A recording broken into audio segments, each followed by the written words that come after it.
it's like we're a communal like we all We're a Disney. commune. Yeah, and then like the Disney and the subscription services are our wives, and we all just share them. Oh.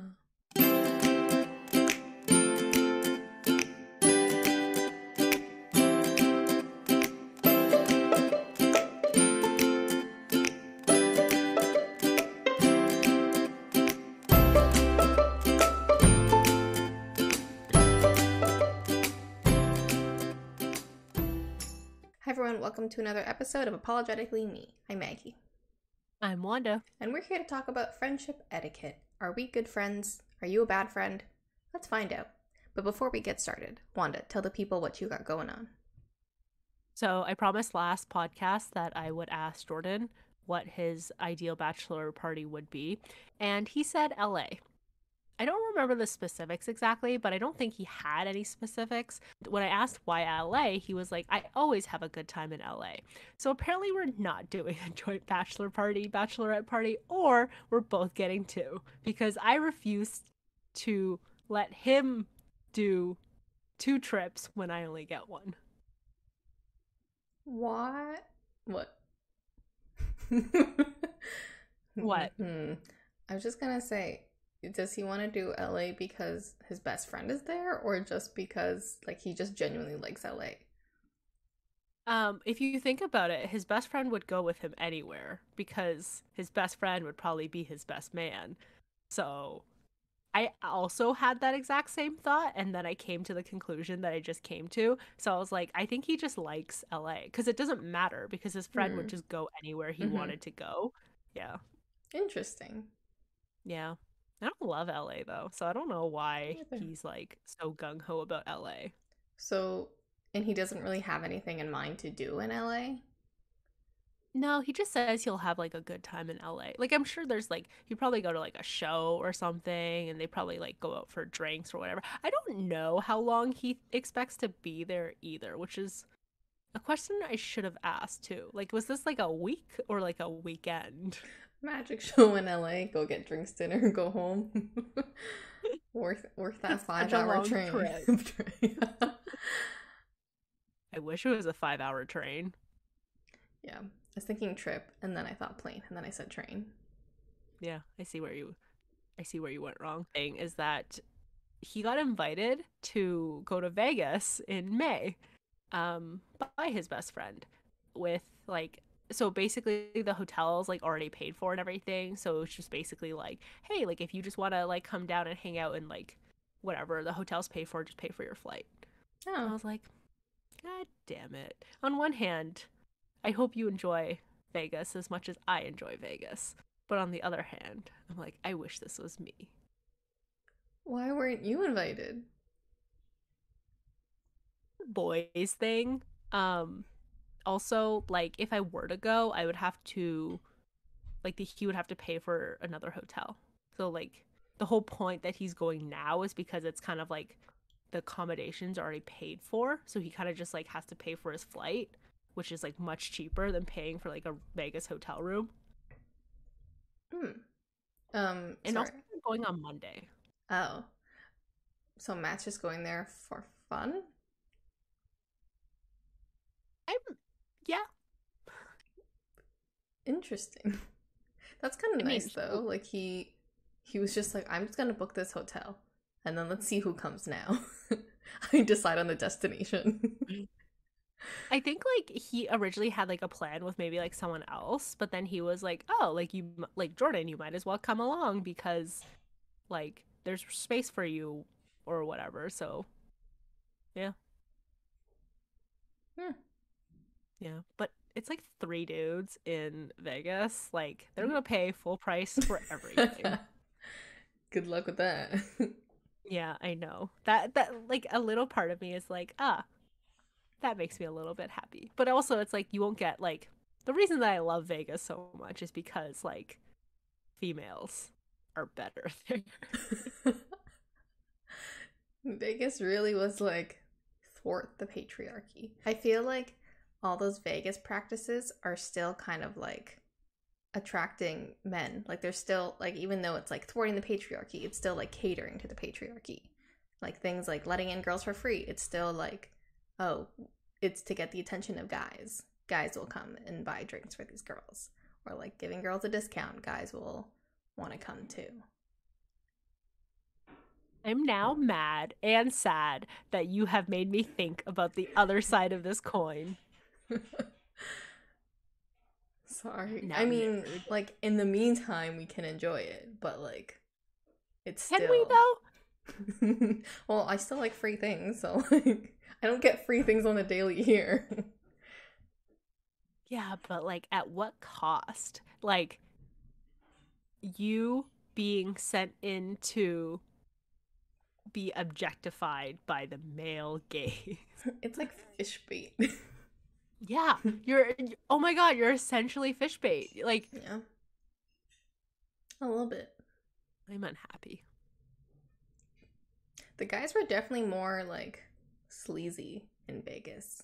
Like I think like almost every night we went out, like guys would we would have like a weird interaction with a guy. I think. Yeah, Yeah. but it's like they're not from Vegas. They're usually from like outside of Vegas. So these guys exist. Yeah, I think it's just the environment is sleazy, so they're like gonna bring out all my sleaziness, my Yeah, internal I F think boy. yeah, I think there's definitely like something about Vegas that inspires like more boldness, I guess, in people. So they're more willing to maybe like talk to someone or like hit on someone that they wouldn't in wherever they're from normally. Yeah.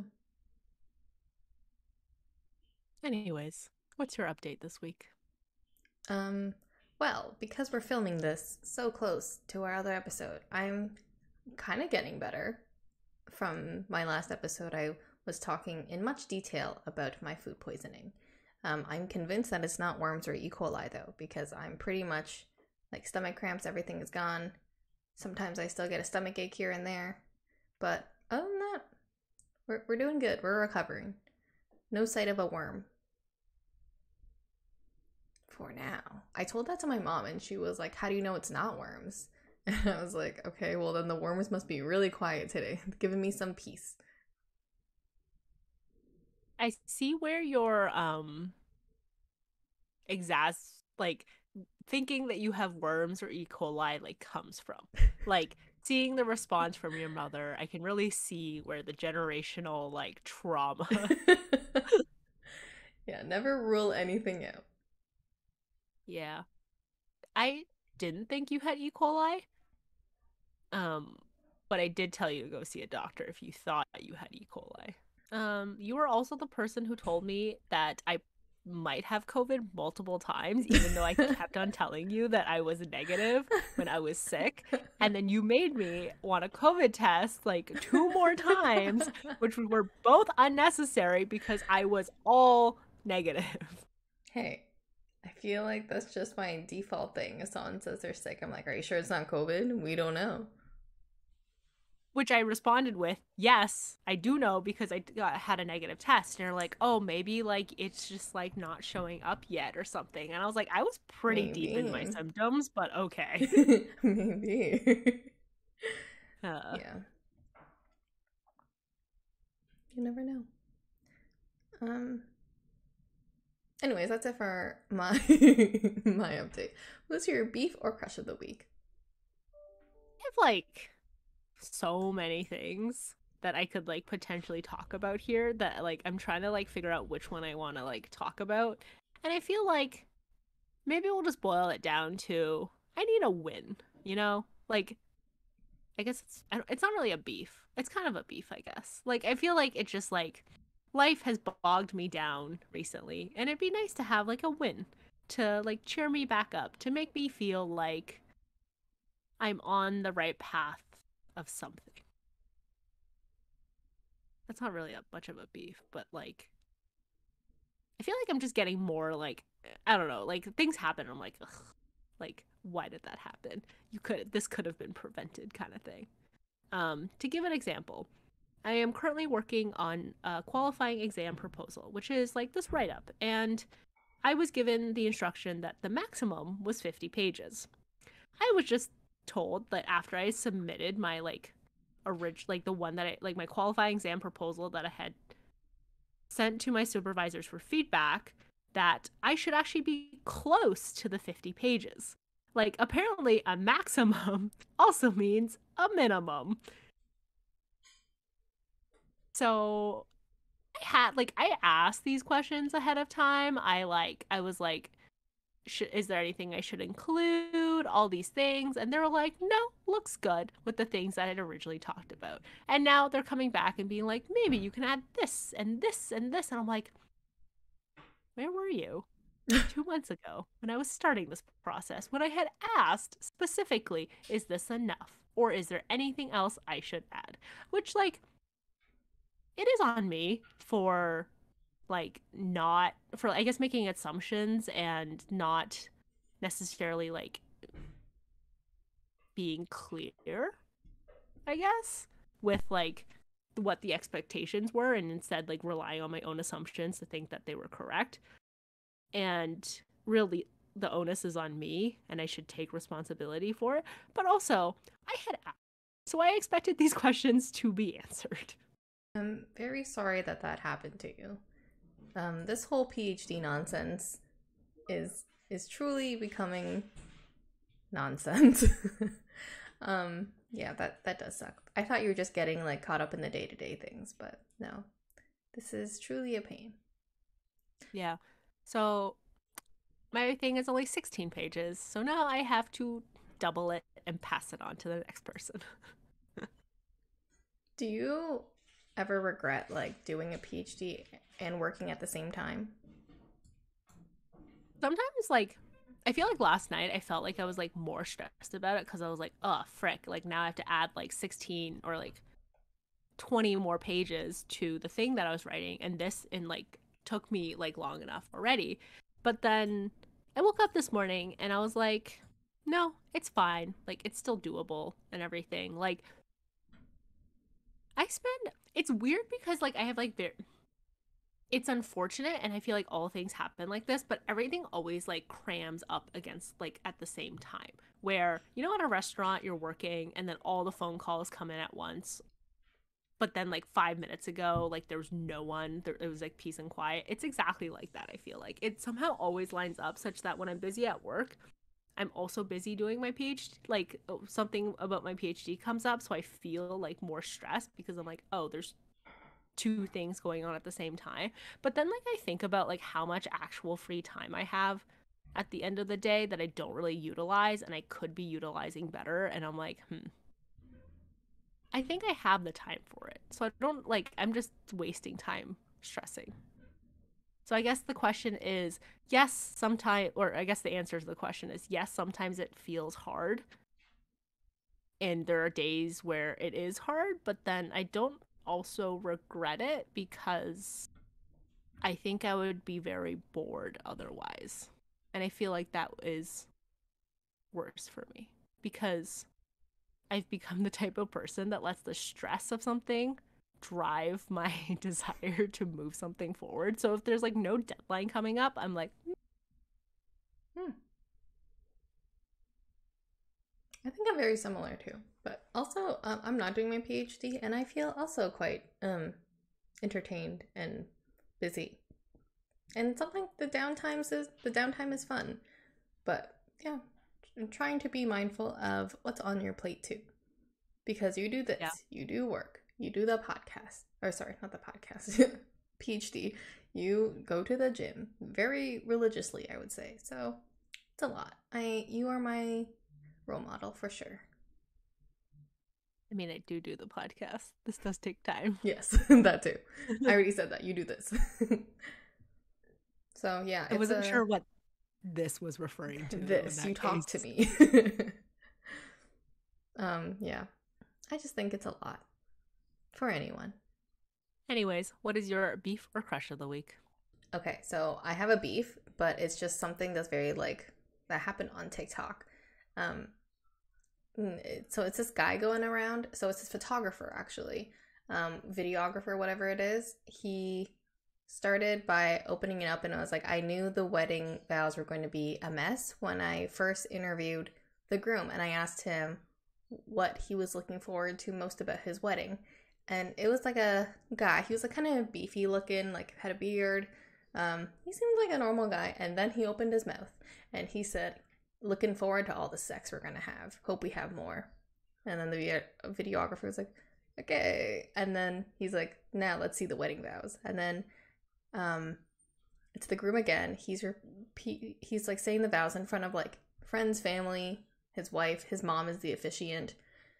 The wife has like this purple reddish hair, and his vows start off with like, "There are only two ways to keep me happy, like my stomach full and my balls empty." And then he goes into like super graphic ways of like their sex life and was like, "I love it when like my favorite time starts when the girls go to bed." So they have two kids, two little girls sitting in the front row while he's talking about emptying his balls into their mother, and talks about like tying her up and like just like always having sex. He's like, "Yeah, you're like my dream woman, like I love you until I meet Margot Robbie," or like, "I'm waiting for the day I meet Margot Robbie," or something like that. And then he's like, "Now I leave the choice up to you for tonight if you would rather be a toaster strudel or a Twinkie." And at first I was like, "What the hell does that mean?" And then I thought more about it and I was like, "Oh, I see now." I don't want to explain it, so if you get it, great. But yeah, that was just like, I don't think it was like too long, but his mom was like, Michael, like, I know, like, we don't live together anymore, but you're grounded. Like, what?" And like, the wife is just like, she looks kind of embarrassed. Like, she's like laughing it off kind of thing. Like, she's going along with it. And like, the TikTok, like, I guess, like, my algorithm, like, all the women are like, obviously very furious. They're like, he's not even talking about their relationship. He's just talking about how he's just treating her like a cum dumpster, and like just going home, having sex with her, cooking. That's her only purpose in life for him. Yeah, pretty gross. Ew. Did they end up divorcing? It's pretty recent, their wedding, so most likely Oh. not. Ew. Like, imagine being a guest at that wedding and hearing those vows and being like, what the fuck? Yeah, yeah, I would be so embarrassed, and I have secondhand embarrassment. I wasn't even there.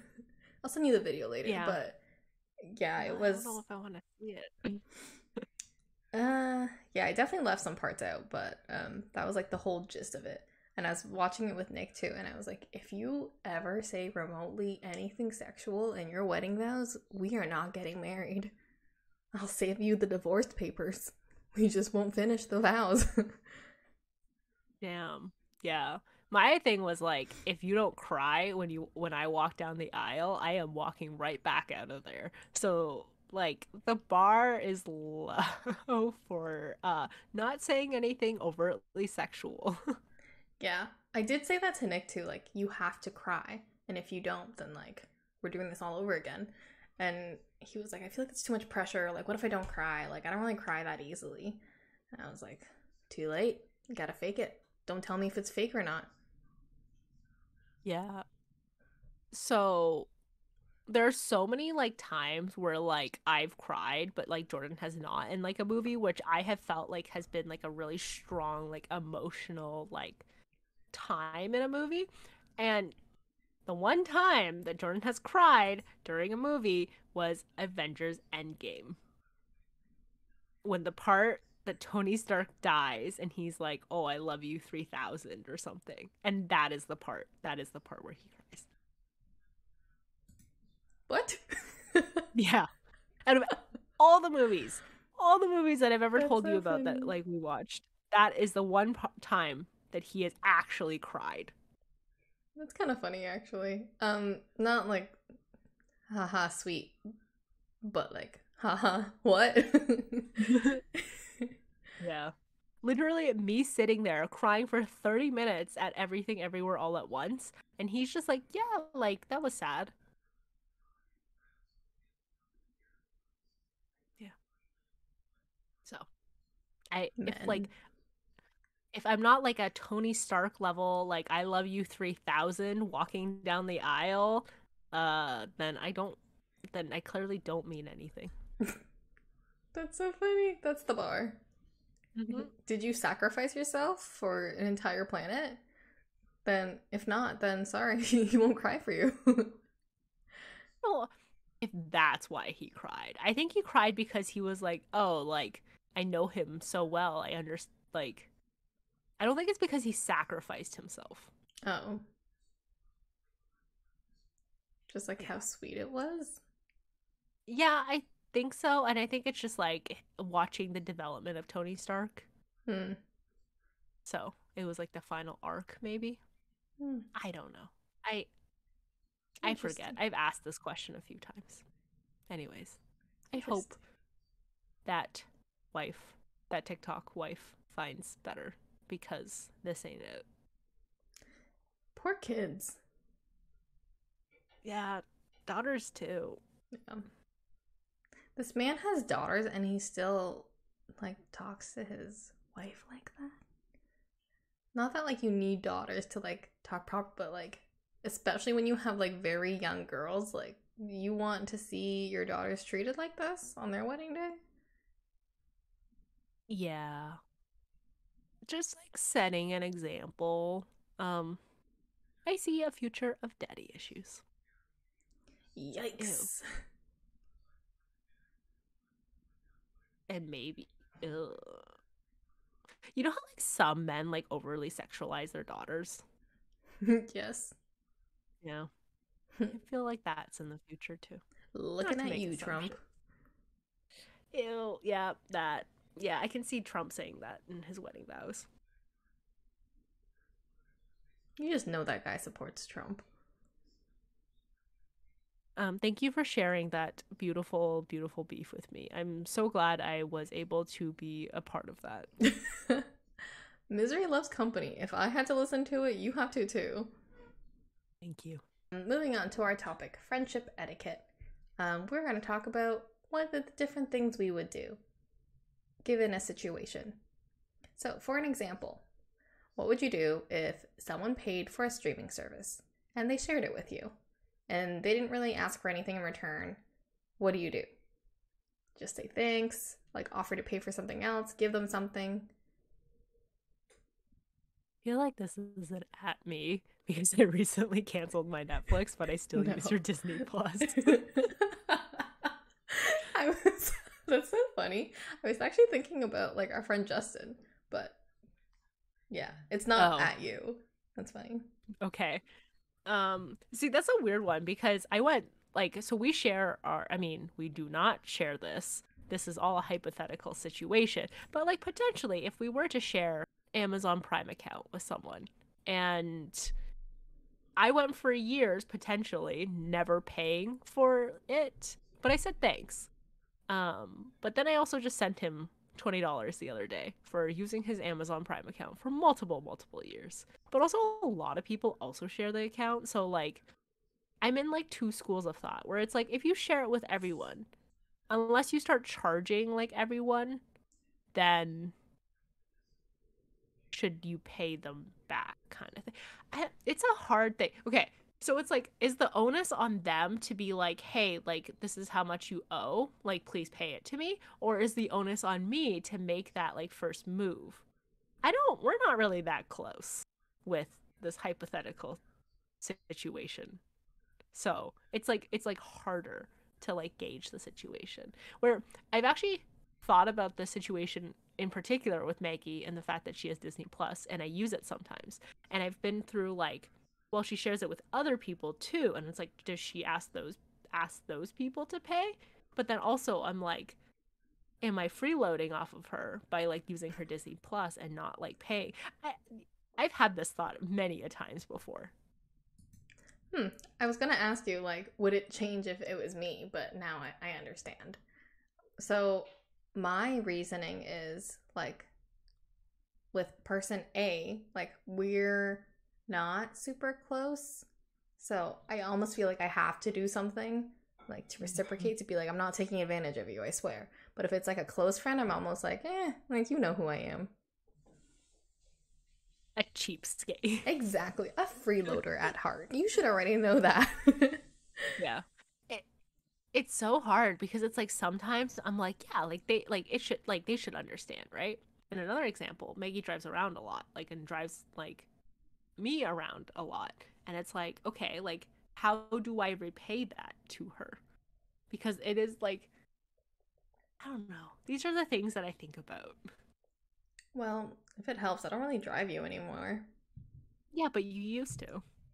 Yeah, but I never saw it like a you need to pay me back kind of thing. It's like a hey, we're also going here. Why not? Like we have plans to go to this place. For those plans to be a plan, you have to get there. I might as well go Yeah. get you. That's very nice. I feel like we should have had this conversation many years ago. Set the tone. Be like, hey, before we become friends, how do you expect to be paid? Yeah, I mean, like, it's kind of like when you start off a relationship and you're like, do you want kids, right? It's the same vibe. Because I drove you around everywhere, give me a kid. Yeah, you're welcome to my first child until like they're 18 years old. Okay, calm down, Rapunzel. Yeah, no. I feel like I understand where you're coming from, and I feel like, like a nice gesture once in a while is okay, but like also completely optional because I feel like when you're friends for so long, like you don't really see it as like a pay me back for driving you to this place that I was also going. Like I just feel like if I agreed to pick you up, like I already like I'm not taking a sacrifice, but I've already like accepted whatever small fee that was for gas or time or whatever it is.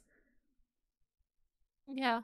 But I also think it's like doing something nice in return or like paying for something, like a small, like, oh, I'll just get this for you or whatever is like nice because on one hand it like reinforces the behavior where it's like, oh, like they're so lovely. They like do things for me and they like recognize the gesture, like the sacrifices, as you said, that like I've made to do this nice thing for them.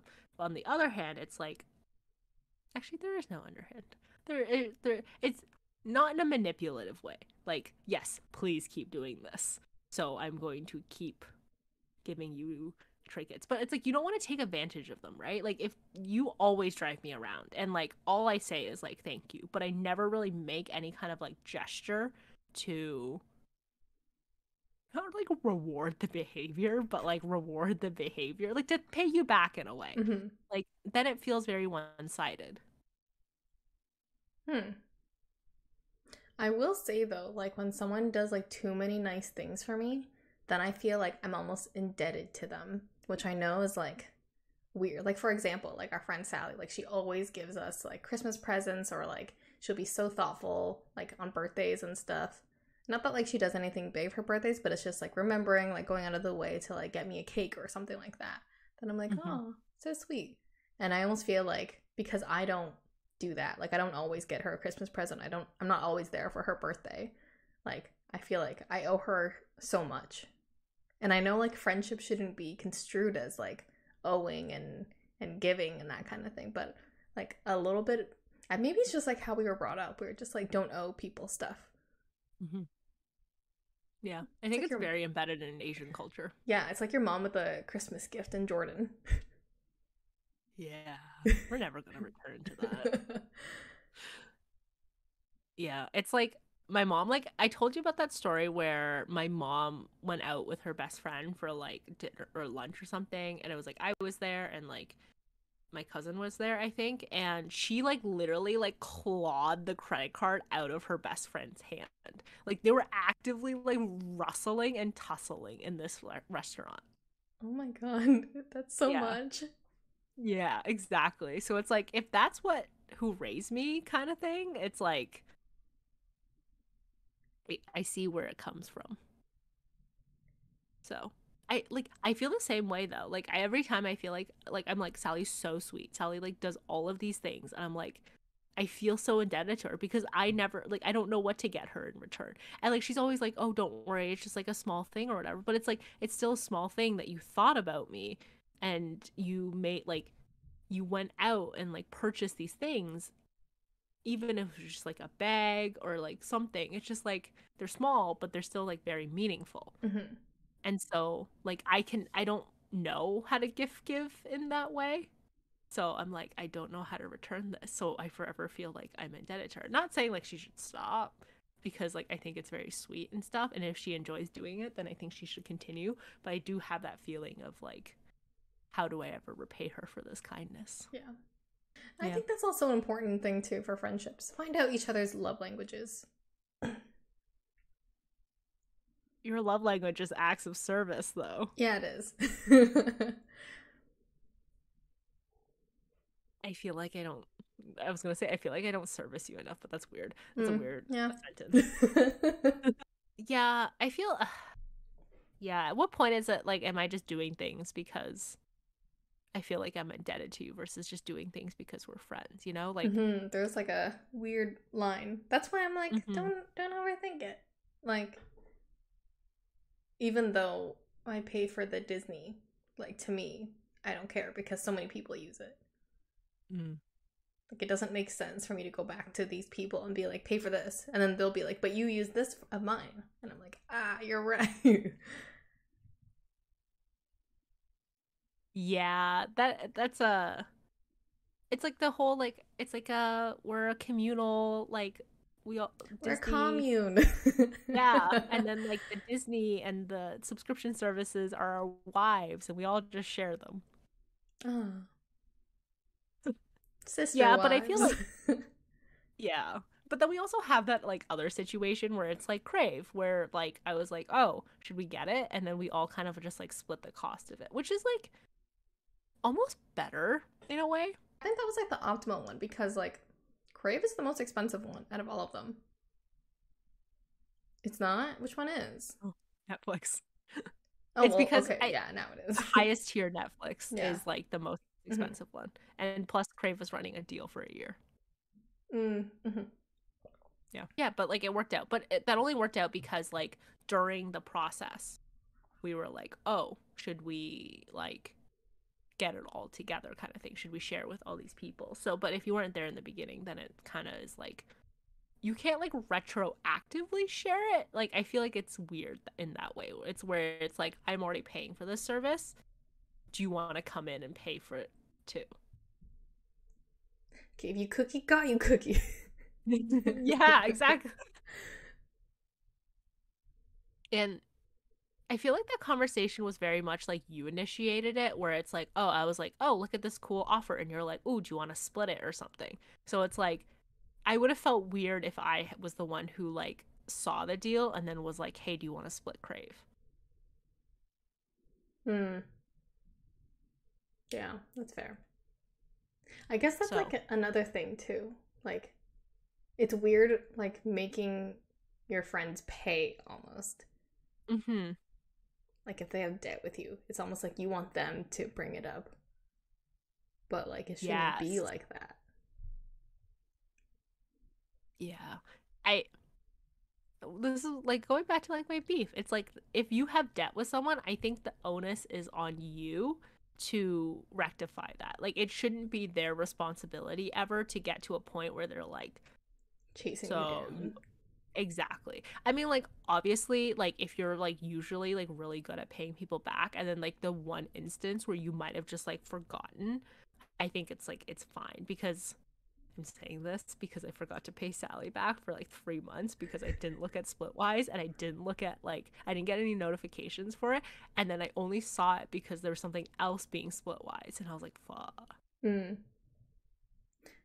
Yeah, I feel like that only works though because we have such like a solid group of financially stable friends. Yes. Like, imagine if one of us was like not the type of person to pay you back. I'm trying to think if I ever had that kind of person.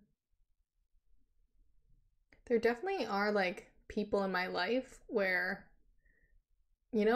where like we go out to dinner or something and I'll be like, "Oh, I'll just get dinner this time. It's on me." And then next time you True. kind of like expect them to get dinner, but then they never do. Mhm. How many times will you give someone like the chance to offer to pay before you're like, hey, we're just either going to split from now on or we're not going to become friends? I feel like immediately, like after the first time. Well, I almost want to say immediately after the first time. Like with people I'm not that like super close with, if they didn't offer to pay like right away, then I'd be like, okay, we'll just split it. Like now I know kind of Yeah. how we stand on stuff. But if it's like a good friend, I'm like, whatever. Like maybe they'll remember for next time. And then how many times is like a close friend are you willing to pay before you're like, okay, we're just going to split now? I think I would pay like if I already like paid last time. I think maybe I do like one more time where I pay, Mm-hmm. and then after that I'll be like, hey, if I get it, I'll just add it to Splitwise. So I Yeah. guess they get one more chance. And then after that, I'm like, no, sorry, you didn't pay me back. One extra warning.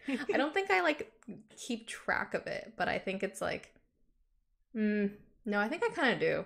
It's hard to Mm-hmm. not keep track of, but yeah, I think I keep tabs on it where I'm like, oh, I got it like this many times and you haven't gotten it. Like I do have this one friend, like we're really good friends, and like I think I tend to pay for more things, but like I don't expect her to pay for all of it back.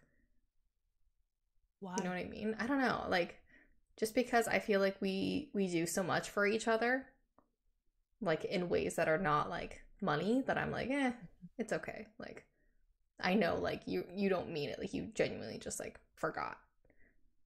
Yeah. And like she doesn't have like the best financial situation, I guess. So I'm like, like it's okay. I feel like I'm very different from you in that way, where it's like, because I had this thought recently where I was like, oh, should I pay more for someone who I feel like isn't in as good of a financial situation? Um, but it's like if you do equal amounts of stuff for each other, to me, it's like, well, then we should do equal amounts in like in terms of like monetary payment, I guess. That's not fair though, because it's like if it was a relationship, like not like a friendship relationship, but like a relationship, the person who does make less ends up paying less. No, okay, you're right. I have thought it through. I agree with you. Right? See, like if you happen to pay a little bit more than Jordan, like would you hold him to it? Not that If I like were my friend is like my my partner, but like in a way oh, they're kind of like my partner. yeah, they're like you are in a relationship with them. That relationship just happens to be a friendship and not one where you're dating them. Yeah. So yeah, I no, I'm with you on that. So I guess like going back to the whole thing, what is the etiquette for paying, in I your think opinion? okay, if you guys are like super close, then eh, like you'll figure it out. I think in general, the general rule of thumb is try to split 50-50. Go Dutch, as you say. As I Not say, not as you say. You. The the royal general you. you. Yeah. Yeah, I think like splitting it is always like the easiest, no muss, no fuss kind of thing. How about you? Yeah. No, like I agree. And I think there's like different ways of splitting things. Like splitting things could be like, oh, you go 50-50, or splitting things could be like I pay for this one and then you pay for that one. Hmm. And that brings me to a very funny situation that I don't think I've talked about in the past where Jordan's best friend is very much like, I will pay for this time, you can get the next time, or you can get like anything else. And then it's like, it's fair in that way. So Maggie is more of pay 50-50, I guess, when you're not that close to someone.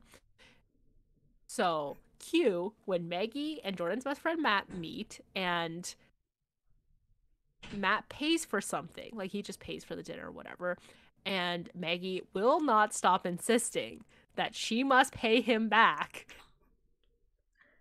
for like multiple like minutes. And I think in the end, you ended up like e-transferring him anyways. No? Okay. I'm trying to remember what it did, but like when we left it, I was like, okay, we're settled. Finally, I can rest. Exactly. Something happened, but I don't know exactly I what can't happened. remember, Like yeah. what like because you somehow got him back where I was just like, oh cool. Like usually I am like the type to be like, oh yeah, we'll just like 50-50 it, we'll like just split it and stuff, and like that's the way I go. But with him specifically, I know that he just like he'll say like I'll pay for this, and then like we'll settle up some other way. So like I wasn't too concerned about it, but then I guess like it was something that was like newer, I guess, for Maggie. So then she really had like a whole crisis of how do I pay this back? And I thought that was like super interesting, just like seeing the different, I guess, different etiquettes of different types of friendships. Yeah, Matt definitely thinks I'm messed up. But okay, if I can defend from my point of view, it's because Matt was letting us stay over at his place for I think like a night or something like that. But he like let us stay over and then he like picked us up too to go to this restaurant. And like this is like my first time meeting him. Like he let me stay over. I didn't get him anything. All I said was like a thank you. Like I felt like I should give him something or do a nice gesture for him, like pay for his meal. But then instead he insisted to pay for our meal, and I'm like, oh my god, he let us stay over and then he paid for our meal. Like it all keeps adding up. Is he trying to flex his wealth on me? And then that's when I like kind of spiraled and I was like, oh my god, I have to do something nice in return. My mom will kill me if she ever even slightly knew this story. Like I just felt like I just had to do something nice in return. But it didn't even come across that Matt is just like genuinely like such a nice person. And he's like, don't even worry about it. Money ain't a thing for me. And it's very interesting. Like I don't want people to ever think like I'm taking advantage of them, but like Mm-hmm. he's very like generous. That's what I appreciate. Like there are a lot of people in my life, I think, who like really flaunt their money, but they're never generous with it. Like they're quite cheap when it comes to, I don't want to say like they have to split the bill, but I'm like, if you're going to talk about how much money you have, like, and you know that I'm not like equal with you, like, you're going to do something nice or like what? Yeah, I think it's like that's kind of interesting because when Matt went out with his girlfriend and like these two other people, one of which was staying over at Matt's place, and he sold a company and ended up like I guess investing it all in like Tesla stock like back in the day. And so he is like a multi-millionaire, this person, and also staying over at Matt's. So then the bill gets like put on the table and no one reaches for it. And like the expectation is that that person, the one who's the richest of them all, who is also staying over at Matt's, would pay for it, but he never reached for the bill. And apparently it got so awkward where the bill was just sitting there for like over 15 minutes, where Matt's girlfriend, who is like an actress and she's like not like super like rich, is the one that ends up reaching for the bill and offering to pay for it. And Matt was like, "What? Like why would you do that?" And she's like, "It was so awkward. I could not like stand it anymore." Oh my god. Wow. Are they still friends? Like, what became of their friendship? I think they're still friends. It was just a very like weird situation all around, and I think it was just like a learning experience where it was like, oh, so like that's how you are with your money. Yeah, I know like people online, they're like, if your friend like even refuses to pay on like a $500 thing, it's like a small lesson to learn that this person is not your real friend or something like that. And I'm like, Yeah. $500 is a lot of money, but okay, I see. Yeah, but in the scheme of things, like you could invest like way more of your time into someone just to like find out that they're like this type of person or something, right? Yeah. So it's like in the scheme of things, $500 is not that much money. Yeah. Yeah. I like that a lot of our friendship etiquette was around money. Now you truly see why money is like the main cause of like divorce in couples. I mean, yeah, friendship is still in a relationship in the end. Yeah. Is there other, I guess, scenarios that you wanted to go through? Oh, okay. Friendship etiquette, being invited somewhere. Like, for an example, say your two friends invited you, or your two friends you see are hanging out on social media, and you're like, hey, I'm nearby too. Or like, why wasn't I invited? Wait, I guess like the question is, what is the etiquette there? Like, you want to do something with your friend. You didn't even think about inviting the other friends. Like, do you invite them? You don't invite them? What's the move here? So I think when I am the person doing the inviting, what ends up usually happening is I invite you and then you invite everyone else. And I am fully okay with that because I expect you to do that. It just kind of saves me the step of like me individually asking every single person. But now it's kind of like streamlined because we have a group chat and I could just throw it into the group chat and be like, hey, like anyone want to do this, for example. And that's, I think, much easier than trying to invite each individual person. Less personal, but it's just it's a hangout. It's not like you're cordially invited to my wedding or something. Um, but on the other side of that, I am I feel like because I say no to a lot of plans, I often get left out of plans. And it's shitty. Like even if I think there's a line, but even if I keep saying no to things, I would like to still be invited to some things. I Like agree. even as like a hey, I knew you weren't going to attend, but like you do this to me. Like where you're like, hey, like you're probably not going to want to do this cuz it's like going to an escape room or something, and but you're like, do you want to do this escape room on this day? And I like the opportunity to be able to say no rather than you make that decision for me because then it feels like almost an excuse in a way where it's like, oh, I didn't really think that you'd like this anyways, so I kind of took that decision making power, that agency away from you. Yeah. I feel like I have definitely done it before where I was like, oh, Wanda's not going to want to go. Just don't bother. I feel like I'm for sure have done that before. But that's good to know.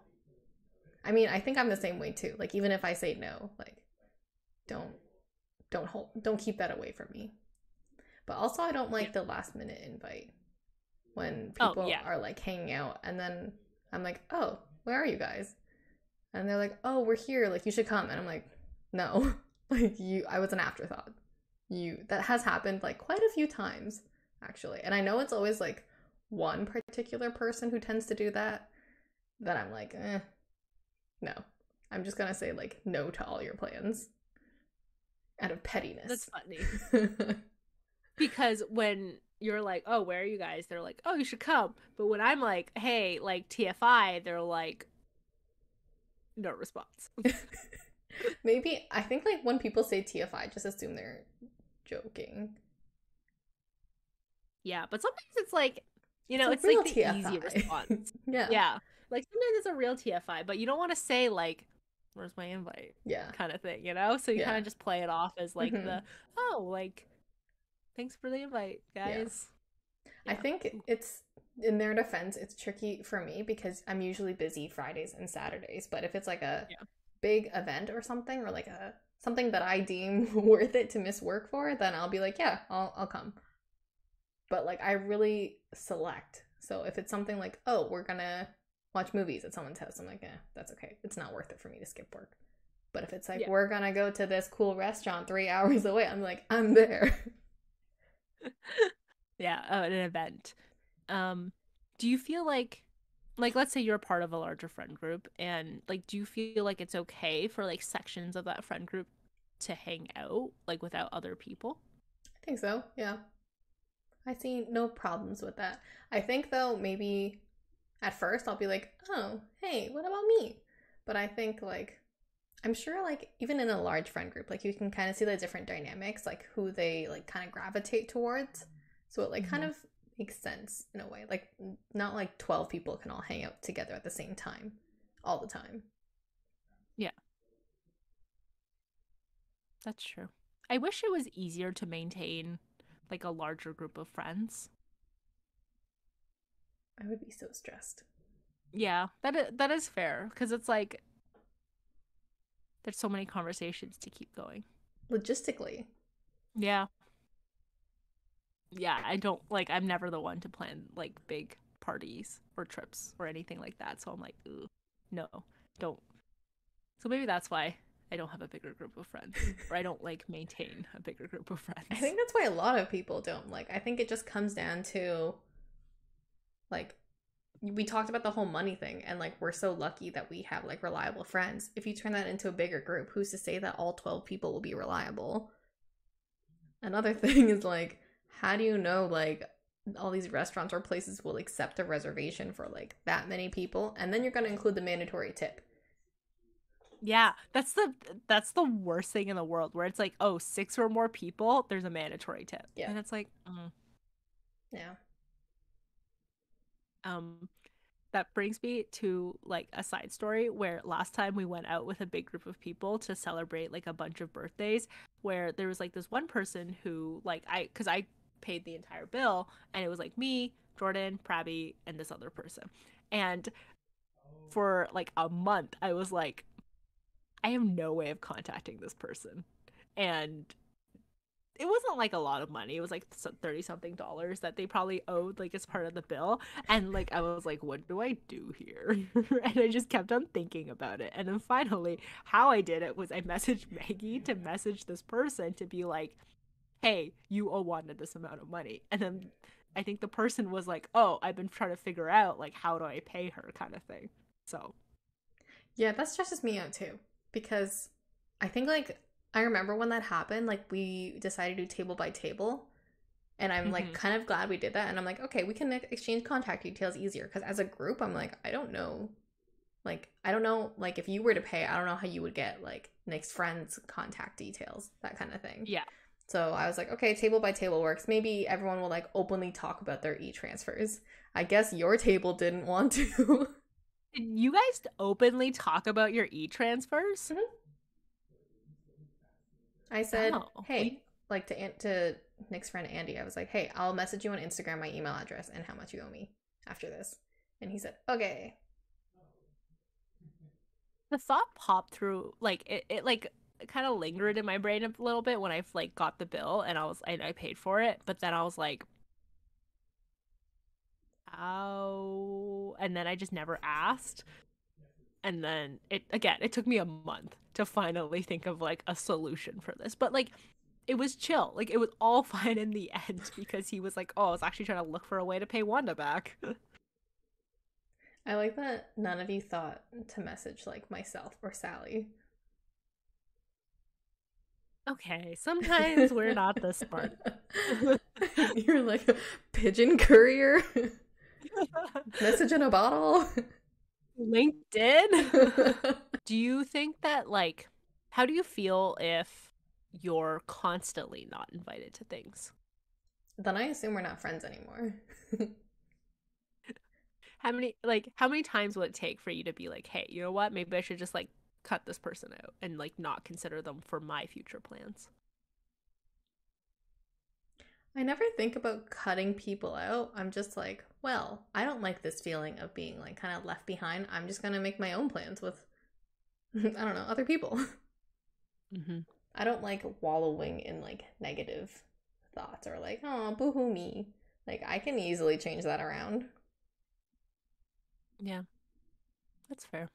I think I've like to do more of the things that I want to do, and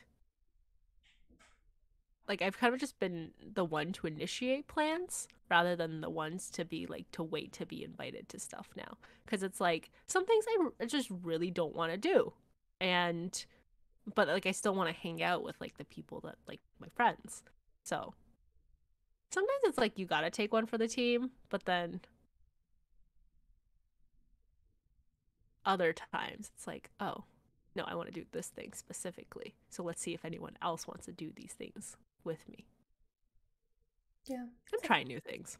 It's a good give or take. I think that's like Yeah. what's nice about having a partner too. Like a good pro. Because it's like if you want to do something, they'll like go along with you for sure. Like you have a for sure plus one with you at least. Yeah, that's what Pravi was saying, where it's like it's nice that you like that I have Jordan, because like if I were to go to Japan, it's fine because it's like, oh, there's someone that I can always like just be with rather than like just being like and exploring Japan alone, which I think is a little bit more intimidating. So I was like, yeah, I agree with that. I thought probably meant it's nice that he has Jordan. And I was like, what does that mean? No, unfortunately, that was not what he meant, but that would have been funny. Yeah. I think, yeah, I said something similar to where like I would be more okay leaving you alone. Like if you didn't want to do something, you'd be like, I'm gonna go do this. Like I think if it was me and you, I'd be like, oh, okay, like I'll go do your thing with you too because I don't want us to be separated. But because Yeah. like Jordan's there with you, I'm like, it's okay. Not because he's a man, but because you have a partner there with you. Yeah. And I think I feel the same way where it's like if it was just like us two on a vacation, which is like I think another etiquette. It's like what is vacation etiquette with friends? And I think like if it was just like the two of you or like the three of you and you're all like female, you might like want to just do stuff together where you like more so stick together. So like sometimes you just take one for the team because it's like in other cases they might be taking one for the team for you as well. It's just safer and easier to stay together. But if it's like a trip where you go on with like your partner, then it becomes like, oh, it's okay to like do separate things because they have someone else that they can like do things with. You're not leaving them alone necessarily. Hmm.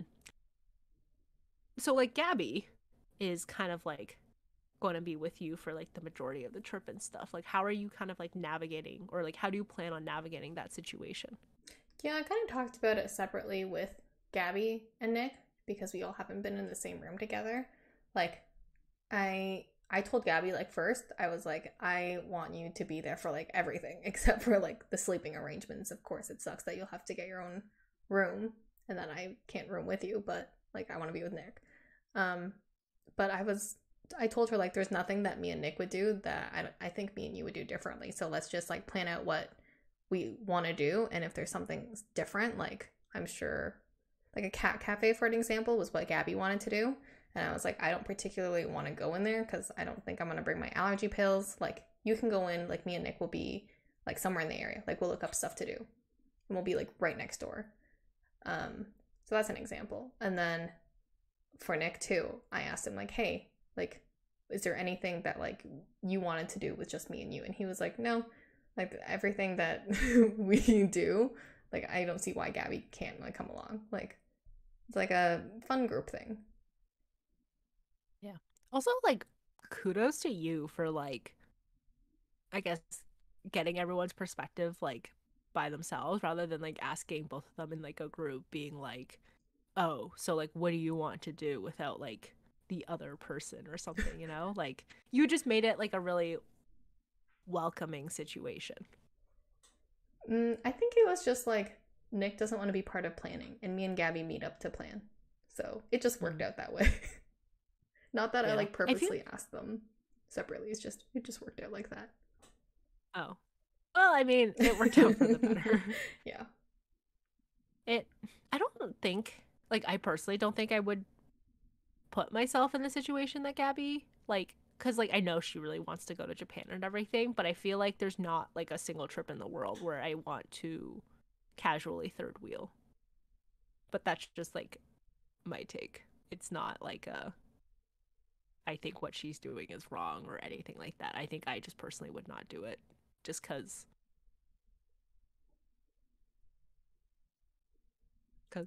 Yeah, I don't like feeling like a third wheel, but yeah. I feel like yeah, I'm trying to think because I've never actually gone on a trip with another couple before. Mhm. It's I always think it's been hard. yeah, it's hard to imagine. But I feel Mhm. like I've gone on yeah, it's always been like a one night thing. Like I always have an exit plan by the end of the night where I'm like, oh, we just went out for a dinner, like just the three of us. Then and everything's been fine. I go home Mhm. afterwards and do whatever I want. So yeah, it varies. But I am optimistic. I think it'll be fun. I think Gabby and Nick are actually very similar. So I think if anything, I'll be the one who's like, oh man, I want to do this. Balancing everyone's feelings. And like worst case scenario, sit your friend down and maybe best case scenario, sit your friend down and ask them, "What do you feel about this? How do you think we should approach these things?" Because a friendship is still a relationship and you should have open communication because what works for us isn't necessarily going to always work for every situation or every friendship that you are in. So it is truly situational and friendship and no Friendship. friendship. Anyways, thanks for listening to another episode. Go like us and follow us on social media, TikTok, Twitter, and Instagram. Go listen to us wherever you get your podcast and on YouTube. And join us again next Thursday for another episode of Apologetically Me. Bye. Bye.